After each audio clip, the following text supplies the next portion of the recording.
David also wrote in Psalms 41 verse 9, "Mine own familiar friend which did eat of my bread hath lifted up his heel against me."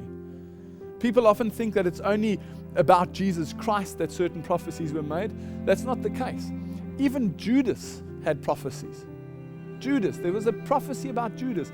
And guess what? It was fulfilled 1,000 years later, where in John 13:18 it is written, "He that eateth bread with me has lifted up his heel against me." Perfect fulfillment. 3 prophecies over 1,000 years apart are fulfilled. Isaiah lived approximately 700 years before the birth of Christ. And he wrote in Isaiah 7:14, "Behold, a virgin shall conceive and bear a son, and shall call his name Emmanuel."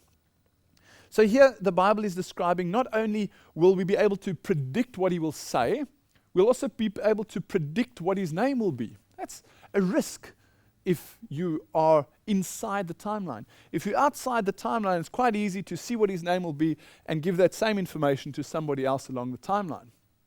Matthew 1 verse 23 explains that this was fulfilled in perfect accordance to the prophecy. "Behold, a virgin shall be with child and shall bring forth a son, and they shall call his name Emmanuel," which being interpreted is God with us. Micah, who also lived as a prophet 725 years before Christ, wrote in Micah 5 verse 2, "But thou, Bethlehem Ephratah, yet out of thee shall he come forth unto me that is to be the ruler in Israel." This is very specific. Even pinpointing which Bethlehem Jesus will be born in. This is fulfilled 700 odd years later. Matthew 2 verse 1, there's this description. "Now Jesus was born in Bethlehem of Judea in the days of Herod the king." Perfect fulfillment of prophecy. One more, let's try one more. Zechariah, 520 years approximately before the birth of Christ. 500 years before Christ, he said, "O daughter of Zion, behold thy king cometh unto thee. He is lowly and is riding upon an ass," a donkey, right?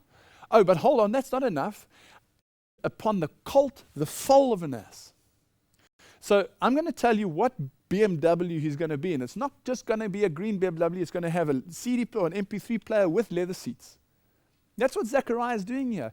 He's able to even predict that the means of transport for Jesus is going to be not only an ass, but the colt, the foal of an ass. And guess what?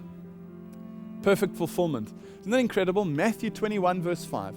"Tell ye the daughter of Zion, behold thy king cometh unto thee, meek and sitting upon an ass, and the colt, the foal of an ass."